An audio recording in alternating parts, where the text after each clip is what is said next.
Network, the solution for humanity. مشفق متعطف يوم ترى المؤمنين والمؤمنات يسعى نورهم بين أيديهم وبأيمانهم بشراكم اليوم جنات تجري من تحتها الأنهار خالدين فيها ذلك هو الفوز العظيم۔ حشر کے مختلف جو مراحل ہیں، میدان حشر، یوم حساب، جس کے بارے میں یہ بھی دیا گیا ہے وہ اتنا طویل ہوگا جتنا تمہارے حساب سے 50,000 سال۔ اب ظاہر بات ہے اس میں مختلف مراحل ہیں، ان میں سے ایک مرحلہ وہ بھی ہے کہ جس سے ہم عام جو بول چال ہے اس میں پل صراط کہتے ہیں، اور اس کا نقشہ جو ہے 2 جگہ کھینچا گیا ہے، سورہ حدید میں بھی، جو ان 10 صورتوں میں سب سے پہلی ہے، قرآن حکیم میں مدنی صورتوں کا جو سب سے بڑا گلدستہ ہے اس میں پہلی سورہ حدید، آخری سورہ تحریم 10ویں، اس میں بھی یہی نقشہ موجود ہے کہ کوئی ایسا مرحلہ ہے کہ جہنم کے اوپر کوئی راستہ بنا ہوگا پل کی شکل میں، جسے ہم پل صراط کہہ دیتے ہیں، اور گھپ اندھیرا ہوگا۔ اہل ایمان جنہوں نے نیک عمل بھی کیے ان کا نور ظاہر ہو جائے گا، نور ایمان سامنے کی طرف، نورہم یسعی بین ایدیہم وبایمانہم، اعمال صالحہ کا نور داہنی طرف، وہ تو اس نور کی روشنی میں اپنا راستہ دیکھتے ہوئے اور اپنی منزل کو طے کر جائیں گے۔ لیکن جو منافق تھے، دنیا میں بظاہر مسلمان تھے، حقیقت میں منافق تھے، ان کے پاس وہ نور نہیں ہوگا۔ وہ اہل ایمان سے درخواست کریں گے ذرا رکو، تمہاری روشنی سے ہم بھی فائدہ اٹھا لیں، انظرونا نقتبس من نورکم، آ جائے گا، لوٹ جاؤ اگر لوٹ سکتے ہو، دنیا میں واپس چلے جاؤ، وہاں سے یہ نور کمایا گیا ہے، ایمان حاصل کیا گیا تھا وہاں، وہ آج ظاہر ہو رہا ہے۔ آج کسی کو بٹا نہیں ہے، یہ ایسے ہی ریوڑیوں کی بانٹ نہیں ہے، اور اعمال صالحہ وہاں کمائے گئے تھے دنیا میں، اگر جا سکتے ہو تو جاؤ واپس کماؤ۔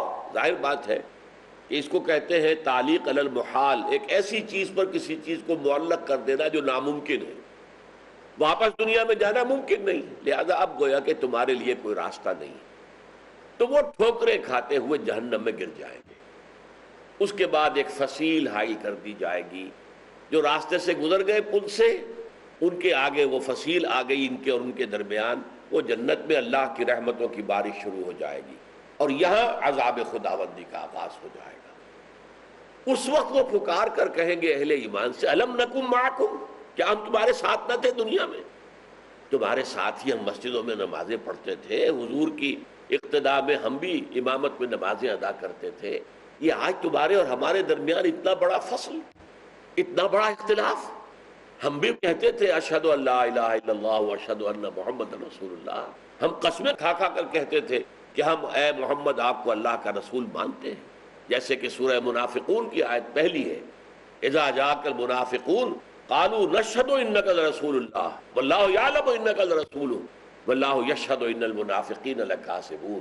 اے نبی صلی اللہ علیہ وسلم، جب آپ کے پاس یہ منافق آتے کہتے ہیں ہم گواہی دیتے ہیں اے محمد صلی اللہ علیہ وسلم، ہم مانتے ہیں کہ آپ اللہ کے رسول ہیں، اور اللہ جانتا ہے، اللہ سے بڑھ کر کس کو معلوم ہے کہ آپ اس کے رسول ہیں، لیکن اللہ گواہی دیتا ہے یہ جھوٹ بول رہے ہیں، ان کے دل میں نہیں ہے، یہ صرف زبان سے کہہ رہے ہیں۔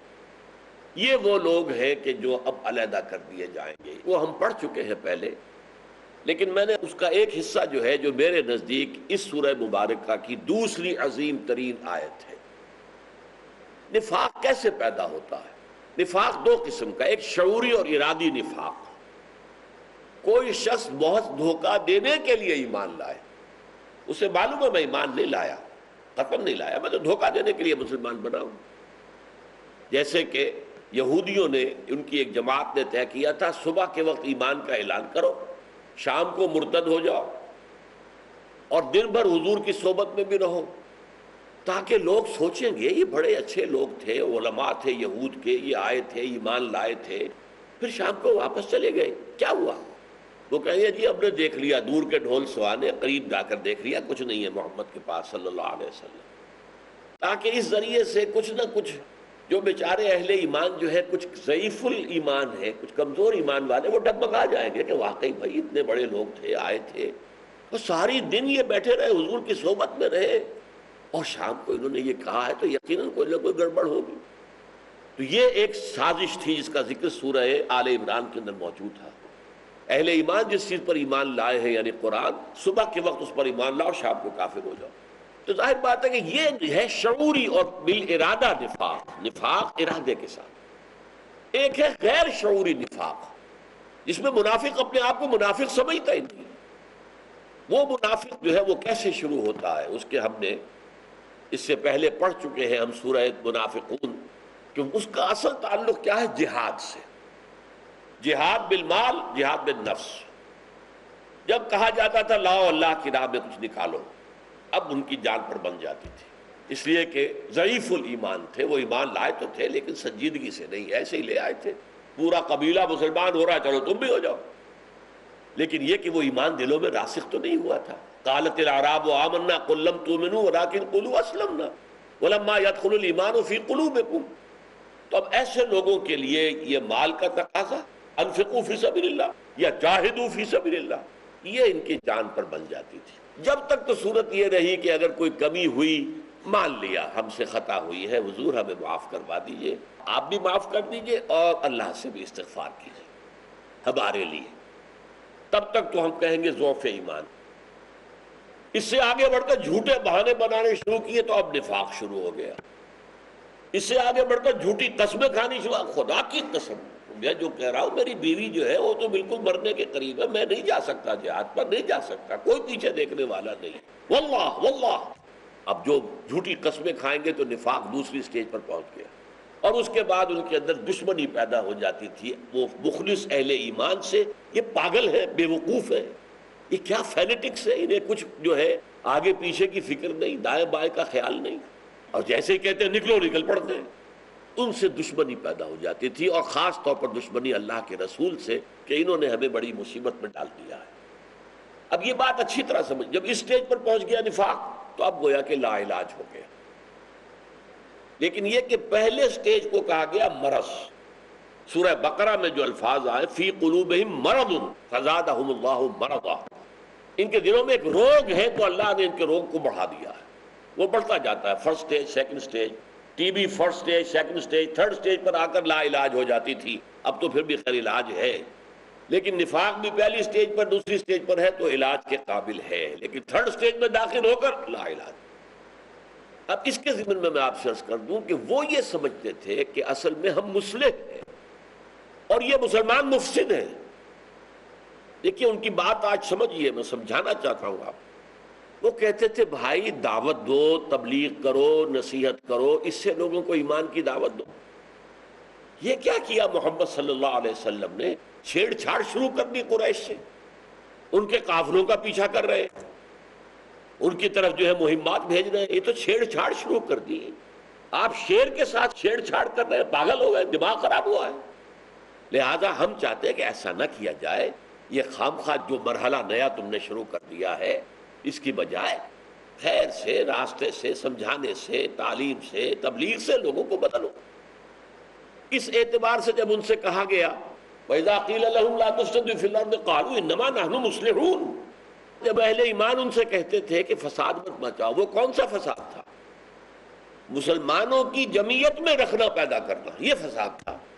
مسلمانوں کی ایک جماعت ہے صحابہ کی، وہ سروں سے کفن باندھے ہوئے تیار ہے، حضور کی پکار پر نکلنے کو تیار ہے. اب ان میں رخنہ اندازی کر رہے ہیں، وسوسہ اندازی کر رہے ہیں. یہ کیا کر رہا ہے محمد صلی اللہ علیہ وسلم؟ دیکھو یہ راستہ تو نہیں ہے، صلح کا راستہ بہتر ہے، اور بڑے بھلے طریقے سے آپ تبلیغ کریں، آپ اپنی بات سمجھائیں. خام خواہ یہ چھیڑ چھاڑ، لڑائی جھگڑا، مار کٹائی، کیا فائدہ؟ لہذا وہ کیا کہتے تھے؟ انما نحن مصلحون، ہم تو اصلاح چاہتے ہیں، صلح چاہتے ہیں، ہم یہ لڑائی وڑائی نہیں چاہتے. کیونکہ لڑائی پہ انفاق کا مطالبہ بھی آتا ہے، لڑائی میں جان کا خطرہ بھی ہے. یہ تھا اصل سبب، اور اس کی ساری سٹیجز ہم سورہ منافقون میں پڑھ چکے ہیں. اب یہ کہ اسی چیز کا ایک ایسوٹیرک ایلیمنٹ ہے، ایک چیز کا ایک باطنی وجود، ایک ظاہری اس کا وجود ہوتا ہے. اندر کیا کھچڑی پکتی ہے ایک منافق کے، کیسے وہ درجہ بدرجہ نفاق کی طرف بڑھتا چلا جاتا ہے، وہ اس آیت کا موضوع ہے.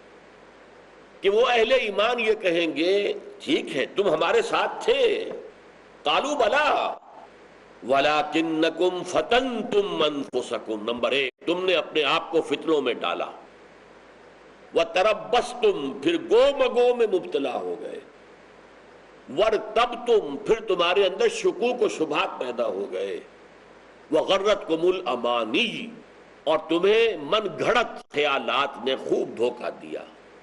یہ 4 الفاظ نوٹ کر لیجئے، یہ ہے باطنی ایسوٹیرک ایلیمنٹ، اندر کیا کھچڑی پکتی ہے درجہ بدرجہ، کیوں اللہ کے راستے میں بڑھنے سے انسان رکتا ہے، کس وجہ سے رکتا ہے، اور جس سے کہ پھر آگے وہ مرض 2nd اور 3rd سٹیج میں پہنچ جاتا ہے، اس کا نفسیاتی تجزیہ ہے یہ۔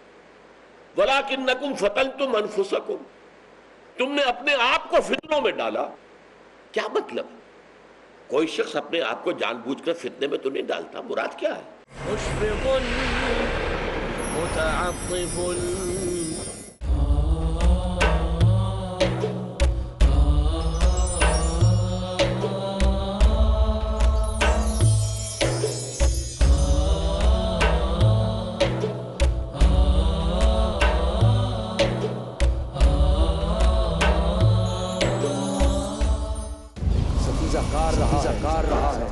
ازل سے تا امروز چراغ مصطفی سے شرار بولہ سے اے بنی نوع انسان اپنے رب کی بندگی کرو جس نے تمہیں پیدا کیا، ایمان و انسانیت کی حفاظت ہو۔ اے نبی ان سے کہہ دیجئے کہ اگر تم اللہ سے محبت کرنا چاہتے ہو تم میری اتباع کرو، اللہ خود تم سے محبت کرنے لگ جائے گا۔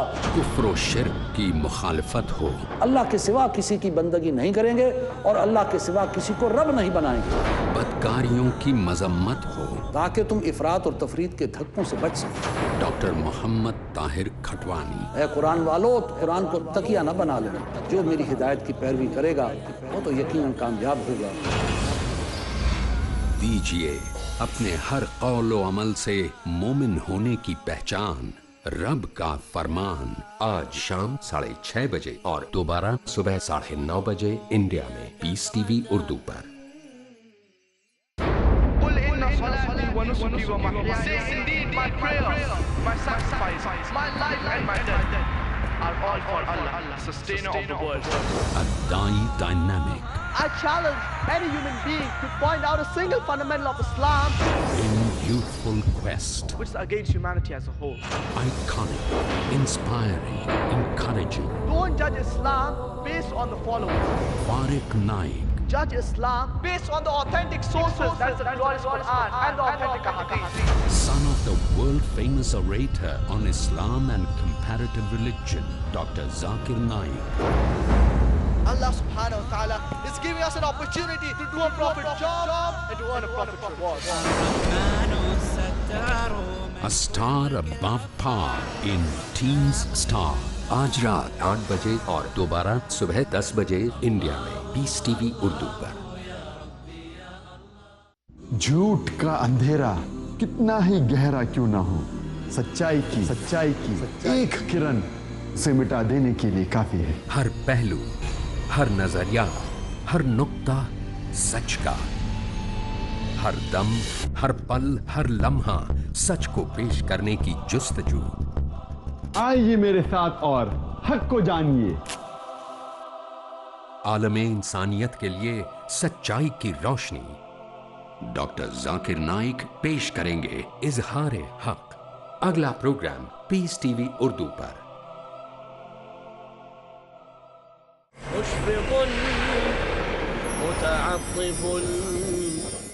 دیکھیے فتنہ کسے کہتے ہیں، اور اس کی 3 نسبتیں قرآن میں آئی ہیں۔ فتنہ کہتے ہیں آزمائش کو، فتنہ کہتے ہیں کسوٹی کو، جس کے اوپر رگڑ کر یہ پتہ چل جاتا ہے یہ سونا کھرا یا کھوٹا ہے، یا اس میں کھوٹ ہے تو کتنی ہے اور کھرا ہے تو کتنا ہے، یہ فتنہ ہے۔ تو فتنہ آزمائش کو کہ جس کے نتیجے میں معلوم ہو جائے کہ یہ واقعتاً صاحب ایمان ہے یا منافق ہے، یہ فتنہ ہے۔ اچھا، اس فتنے کی 3 نسبتیں آئی ہیں۔ ایک نسبت تو یہ آئی ہے کہ لوگ فتنوں میں ڈالتے ہیں۔ اب مکے میں کیا ہو رہا تھا؟ حضرت بلال کے ساتھ امیہ ابن خلف کیا کر رہا تھا؟ کتنے بڑے فتنے میں ڈال دیا، کتنا بڑا امتحان ہو گیا ان کے لیے، ایمان پر قائم رہنا کتنا مشکل ہو گیا۔ خباب بن الارت کے ساتھ کیا کیا گیا؟ دہکتے ہوئے انگاروں پر لٹا دیا گیا۔ یہ فتنہ لوگوں کے ہاتھ سے آ رہا ہے، تو فتنے کی نسبت لوگوں کی طرف ہے، کفار کی طرف ہے. ان الذین فتنوا المؤمنین والمؤمنات ثم لم یتوبوا فلہم عذاب جہنم ولہم عذاب الحریق. بے شک وہ لوگ جنہوں نے اہل ایمان کو فتنوں میں ڈالا، اہل ایمان مردوں کو اور عورتوں کو، اور پھر توبہ نہیں کی. اگر تو بعد میں توبہ کر لے، ایمان لے آئے، تب تو معاملہ صاف ہو جائے گا. امیہ ابن خلف بھی ایمان لے آتا تو جو کچھ اس نے حضرت یا بلال کے ساتھ کیا تھا وہ معاملہ صاف ہو جائے. ایمان سے سارے گناہ پچھلے معاف ہو جاتے. تو فرمایا ان الذین فتنوا المؤمنین والمؤمنات ثم لم یتوبوا، بے شک وہ لوگ جنہوں نے اہل ایمان مردوں اور عورتوں کو فتنوں میں ڈالا پھر توبہ بھی نہیں کی، تو ان کے لیے لہم عذاب جہنم، جلا ڈالنے والا عذاب. یہ ایک نسبت ہو گئی، ابو جہل کی طرف ہو گئی، امیہ ابن خلف کی طرف ہو گئی، اوروں کی طرف ہو گئی. ایک نسبت یہ کہ اللہ کہتا ہے ہم فتنے میں ڈالتے ہیں، جیسا کہ سورہ عنکبوت میں ہم پڑھ چکے ہیں. الف لام میم احسب الناس ان یترکوا ان یقولوا آمنا وهم لا یفتنون وَلَقَدْ فَتَنَّا الَّذِينَ مِن قَبْلِهِمْ فَلَيَعْلَمَنَّ اللَّهُ الَّذِينَ صَدَقُوا وَلَيَعْلَمَنَّ الْكَاذِبِينَ. کیا لوگوں نے یہ سمجھا تھا کہ بس یہ کہنے سے چھوٹ جائیں گے کہ ہم ایمان لے آئے اور انہیں آزمایا نہ جائے گا؟ جبکہ ہم نے تو ہمیشہ آزمایا ہے. جو بھی پہلے ایمان کے دعوے دار بن کر میدان میں آیا، ہم نے ٹھوک بجا کر دیکھا ہے، انہوں آزمائشوں میں ڈالا ہے، آزمائشوں کی بھٹیوں میں سے گزارا ہے، تاکہ پتہ چلے کہ یہ زر خالص ہے یا یہ کوئی تابہ ہے جس کے اوپر کوئی ملمہ سونے کا کر دیا گیا. اب یہاں فتنے میں ڈالنے والا کون ہے؟ اللہ.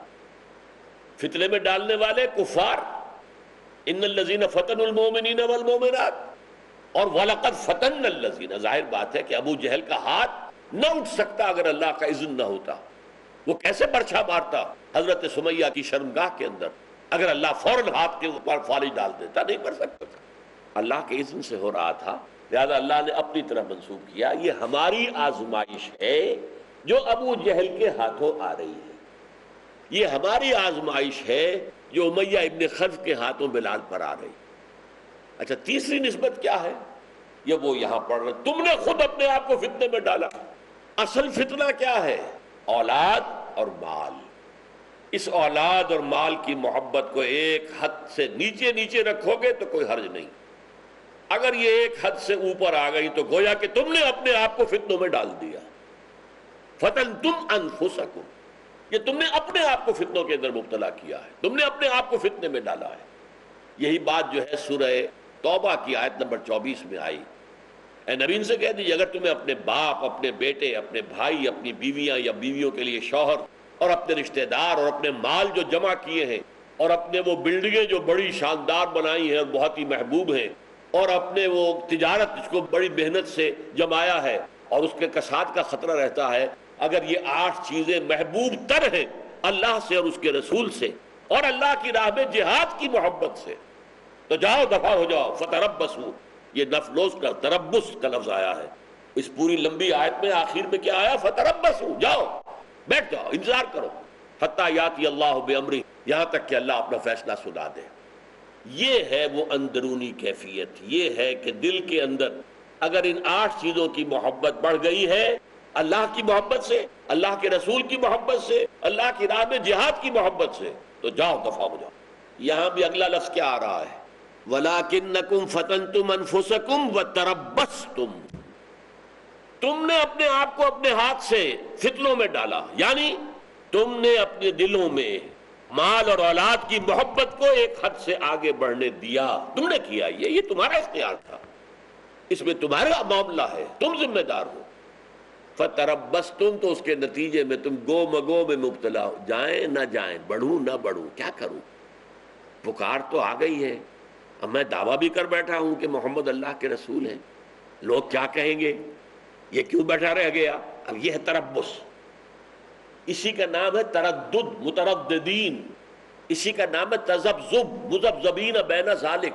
یہ تردد، تذبذب، یہ تربص، یہ منطقی نتیجہ ہے مال کی محبت اور اولاد کی محبت کے ایک حد سے آگے بڑھ جانے کا. تم نے خود اپنے آپ کو فتنوں میں ڈالا اور پھر تم گو مگو، بڑھوں نہ بڑھوں، چلوں نہ چلوں، سوچ میں مگن ہے، سوچتے سوچتے اچھا یہ بہانہ بنا دو. تیسری بات، ورتبتم، تیسری سٹیج کیا ہوئی؟ اب وہ جو دل کے اندر ایمان کو تھوڑا بہت آیا بھی اگر تھا تو اس میں شکوک و شبہات کے کانٹے لگ گئے. کیوں؟ دیکھیے بہت تجزیہ کر لیجئے. بھائی میں نے جا کے محمد کے سامنے صلی اللہ علیہ وسلم جھوٹ بولا. میں نے کہا میری بیوی بیمار ہے. بیوی تو بیمار نہیں ہے. محمد کو پتہ ہی نہیں چلا صلی اللہ علیہ وسلم. انہوں نے میری بات مان لی. معلوم ہوتا ہے یہ رسول نہیں ہے. دیکھا آپ نے تجزیہ کر لیا, ہماری جھوٹی قسموں کو مان لیا. اگر ان کے پاس کوئی ذریعہ ہوتا کہ انہیں ہمارے حالات معلوم ہو تو غیب سے ان کو مطلع کر دیا جاتا تو یہ میری بات نہ مانتے. حضور کا معاملہ کیا تھا؟ شرافت, مروت. جھوٹے کو بھی یہ کہنا کہ تم جھوٹ بول رہے, یہ نہیں.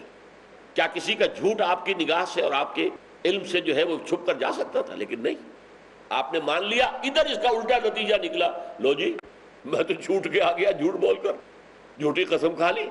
انہیں کچھ پتہ ہی نہیں چلا. یہ نرے کان ہی کان ہے, ہوا اذن. یہ بھی باقاعدہ کہا گیا سورہ توبہ میں ہے. یعنی یہ کہنے کا اندر کان ہی ہے, اندر کوئی بھیجا نہیں ہے ان کے. یہ کان سے بات سن لیتے ہیں لیکن سن کر سمجھنا یہ ان کے پاس ہے ہی نہیں. یہ باتیں جب آئیں گی تو اب گویا کہ کچھ تھوڑی بہت بھی اگر تھی کوئی ایمان کی پونجی وہ اب ختم ہو رہی, زائل ہو رہی ہے. وَلَٰكِنَّكُمْ فَتَنْتُمْ أَنفُسَكُمْ وَتَرَبَّصْتُمْ وَارْتَبْتُمْ. تیسرا مرحلہ وَغَرَّتْكُمُ الْأَمَانِي, اور پھر تمہیں دھوکہ دیا تمہارے من گھڑت خیالات نے. امنیہ کہتے ہیں تمنائیں, تمنا اسی سے بنا ہے. یہ امنیہ جو ہے او جی اللہ تو بڑا غفور ہے, بخش دے گا, چلو دنیا میں جیسے ہوتی ہے گزار لو. اللہ بخشنے والا ہے, اللہ تو بڑا غفور اور رحیم ہے. اللہ جو ہے وہ تو بہت ہی لطیف ہے, لطف و کرم والا ہے, رؤوف ہے, رحیم ہے, وہ بخش دے گا. سیغفر لنا, ہمیں بخش دیا جائے گا.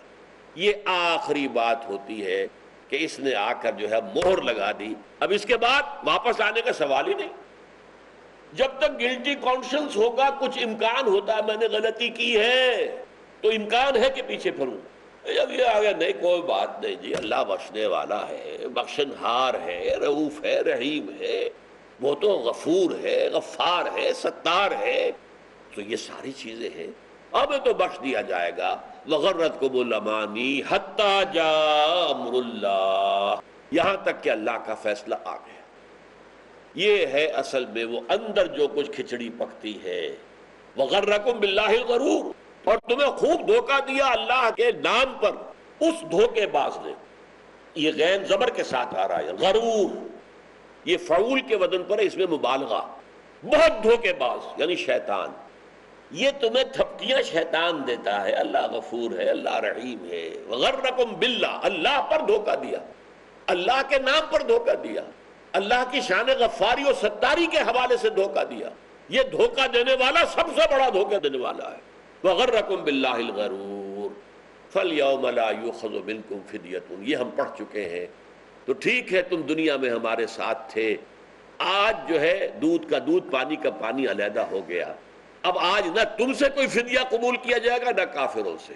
یعنی دنیا میں تم ہمارے ساتھ تھے اہل ایمان کے ساتھ, اب آخرت میں تمہارا انجام کفار کے ساتھ ہے. ماواکم النار, اب تمہارا ٹھکانہ پناہ گاہ بس آگ ہی آگ ہے. یا مولاکم, وہی تمہاری دمساز ہے, رفیق ہے. جو بھی اگر کچھ کرنا ہے اپنا دکھ دکھڑا بیان کرنا اسی آگ سے کرو. یا مولاکم وبئس المصیر, اور یہ بہت ہی برا ٹھکانہ ہے. اور نفاق کے اندر ہی اندر جو درجے ہیں ایسوٹیرک, ایک ہے ایکسوٹیرک انداز, لیکن یہ کیا ہو رہا ہے اندر, مال اولاد رشتہ داری, اس کی محبت حد سے بڑھی. اب گو مگو, چلوں نہ چلوں, جاؤں نہ جاؤں, بڑھوں نہ بڑھوں, تردد, تربص, تذبذب پیدا ہو گیا. اب اگر